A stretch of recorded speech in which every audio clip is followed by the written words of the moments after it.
यीशु हेबे तुम साथी दूर हेब भय भ्रांति से तो जगतर ज्योति अंधकार हेब इति प्रात ज्योति जीवन जला प्रात ज्योतिर समस्त दर्शक भाई भणी मान को मोर आंतरिक शुभेच्छा एवं अभिनंदन जनाए। ईश्वरंकर धन्यवाद हो जे आमने स्वल्प समय मध्य ईश्वर वाक्य किसी व्यावहारिक शिक्षा को आपण निकट उपस्थापन कर प्रयास जारी रखीचु। आपण मानक मध्य धन्यवाद जनाए जे आपण माने नियमित भाव में आम मानकर ये कार्यक्रम देखुअछंती। ईश्वर आपण मानक प्रत्येक को आशीर्वाद करंतु। आज आम जो प्रसंग रे आलोचना करिबा तार शीर्षक होची एक शुद्ध पवित्र हृदयर शक्ति, the power of a pure heart, एक शुद्ध अंतकरणर शक्ति। आज युवा युवती भाव में आमने जितेबले जगत रे आचरण करुचु चल प्रचल करुचु आमर युवा युवती मान जीवन को देखिले जना पड़े जे से माने पवित्रतार जीवन निमंते संघर्ष करुअछंती। सेमानकर संपर्क रे पवित्रता, सेमानकर भावना चिंताधारा रे पवित्रता एवं सेमानकर कार्य रे पवित्रतार संघर्ष मध्य से जीवन यापन करुअछंती।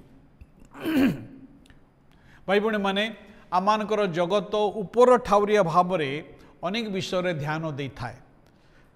सेमाने बाह्य रूप को गुरुत्व दे थांती, जागतिक सफलता को बहुत महत् बोली विचार करि थांती, मात्र ईश्वर मूल्यबोध को एवं हृदयर गभीर विषय को से देखते, ईश्वर अंतकरण को देखते। तेबे हृदयर पवित्रता, द प्यूरिटी ऑफ हार्ट कहले कौन ना, ए हृदयर पवित्रता होची या जो हृदय ईश्वरंकर इच्छा सहित संयुक्त एवं परमेश्वरंकर पवित्रता परमेश्वरंकर सत्यता को जो हृदय अन्वेषण करिथाए। आमे जानू जे हृदय मनुष्यर केन्द्रस्थल अटे। आम हृदय आमर भावना आमर इच्छा एवं कार्यर स्थल अटे। आउ एक शुद्ध हृदय प्योर हार्ट शक्तिशाली अटे, कारण या ईश्वरंकर निकट रे थाए एवं ईश्वरंकर इच्छा को स्पष्ट भाव में देखि पारि थाए, ईश्वरंकर इच्छा को स्पष्ट भाव में जानी पारि थाए। एक शुद्ध हृदय बा शुद्ध अंतकरण ईश्वरंकर दर्शन करे। माथ्यू तार 5 अध्याय 8 पद कथा लिखा अच्छी, शुद्ध चित्त लोके धन्य कारण से ईश्वरंकर दर्शन पाइबे। शुद्ध चित्त लोके धन्य कारण से ईश्वरंकर दर्शन पाइबे। ईश्वर को दर्शन करिवार अर्थ या नुहे जे ईश्वर को आमनकर चर्म चक्षुरे देखिबा, किंतु आमर आत्मिक जीवन रे गोटे स्पष्टता आमे देखि परिबा, जानी परिबा एवं ईश्वर सहित एक घनिष्ठ संपर्क रहिबा। शुद्ध चित्त लोक माने परमेश्वरंकर योजना को देखि पारंते, परमेश्वरंकर इच्छा को देखि पारंते, परमेश्वरंकर मार्ग को से देखि पारंते। एक शुद्ध अंतकरण परमेश्वरंकर स्वर को चिन्हि थाए, बुझी थाए एवं तदनुजाई कार्य करि थाए। आम हृदय जदि शुद्ध थाए, आम हृदय जदि पवित्र थाए, आमर अंतकरण जदि निर्मल थाए, ताले परमेश्वरंकर स्वर को आम चिन्हि थाओ। परमेश्वरंकर से जो स्वर आम जीवन में स्पष्ट भाव में आमने जानी थाओ। ईश्वर वाक्य बाइबल आम एक कथा देखू, दाऊद को परमेश्वरंकर मनर मत व्यक्ति बोली कहगला, कारण से सिद्ध पुरुष थे से नुहे। दाऊद जीवन अनेक दुर्बलता थिला। ए समस्त दुर्बलता सत्वे से तांको जीवन रे परमेश्वरंकर उपस्थिति को अन्वेषण करुले। भाई भणी माने जदि आम परमेश्वर को लोड़वा, परमेश्वर उपस्थिति को लोड़वा, परमेश्वर वाक्यर ज्ञान को लोड़वा, परमेश्वर प्रेरणा चालना चेतना को लोड़वा, आ समय परमेश्वर आमान को आमानकर पथ देखेबे एक शुद्ध अंतकरण परिष्कृत हस्त एवं यथार्थ कर्म को आनी थाए।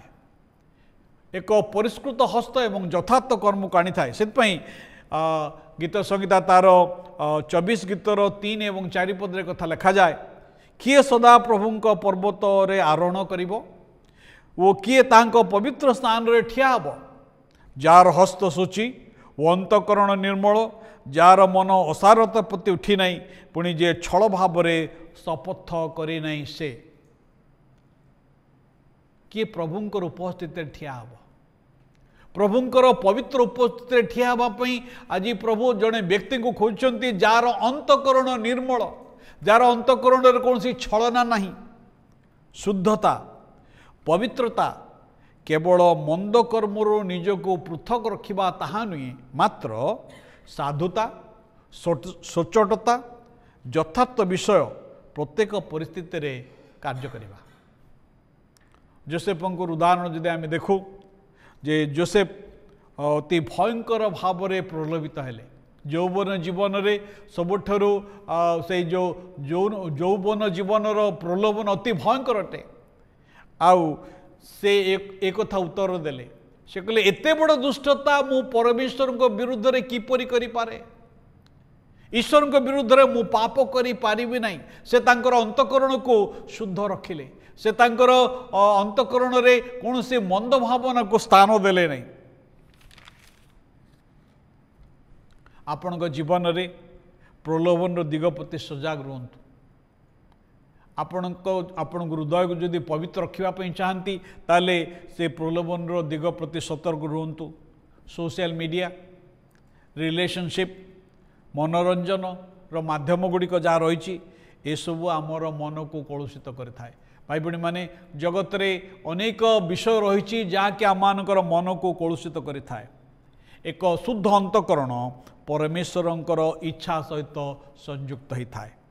से प्रथम सामुएल तार 16 अध्याय 7 पदरे एक कथा लिखा जाए, मात्र सदाप्रभु सामुएल को कहले यार रूप कि शरीर उच्चता प्रति दृष्टि न कर, जेणु जेहेतु आम्बे या अग्राह्य कलु। पुणी मनुष्य जेपरी देखे सदाप्रभु सेपरी देखते नहीं, कारण मनुष्य वायु रूप देखे मात्र सदाप्रभु अंतकरण देखती। आमानकर परमेश्वर से अंतकरण देखती। एक शुद्ध अंतकरण नम्र एवं अनुतप्त प्रभुंकर बाध्य होगा निमंते इच्छा करें। एक शुद्ध अंतकरण से अनुताप करें, आपण मंद कर्मर अनुताप करें एवं से प्रभुंकर बाध्य होगापी इच्छा करें। शुद्धता निज इच्छा को प्रभुंक निकट में आउ से समर्पण करें, निज जीवन को प्रभु पाखे समर्पण करें। भाई भणी माने आम निजको केबे मध्य शुद्ध करि परिबा नहीं, आम निजे केबे पवित्र हो पारिबा नहीं। आम जदि प्रभुंकर अनुसरण करवा आउ प्रभु निकटे प्रार्थना करवा, प्रभु मते से शुद्ध अंतकरण प्रदान कर, आउ से आम को से सूची से पवित्रता प्रदान करेंगे। प्रभु आम समस्त आशीर्वाद करंतु। आसंतु पदे प्रार्थना करवा।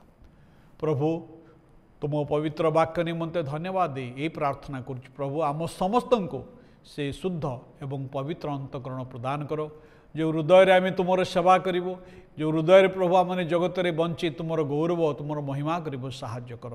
मोर युवा भाई भाई मान प्रत्येक को तुम आशीर्वाद कर। ये प्रार्थना जीशुंकर प्रिय नाम उत्सर्ग करुछु, आमेन। समस्त नमस्कार। ईश्वर प्रत्येक को आशीर्वाद करंतु।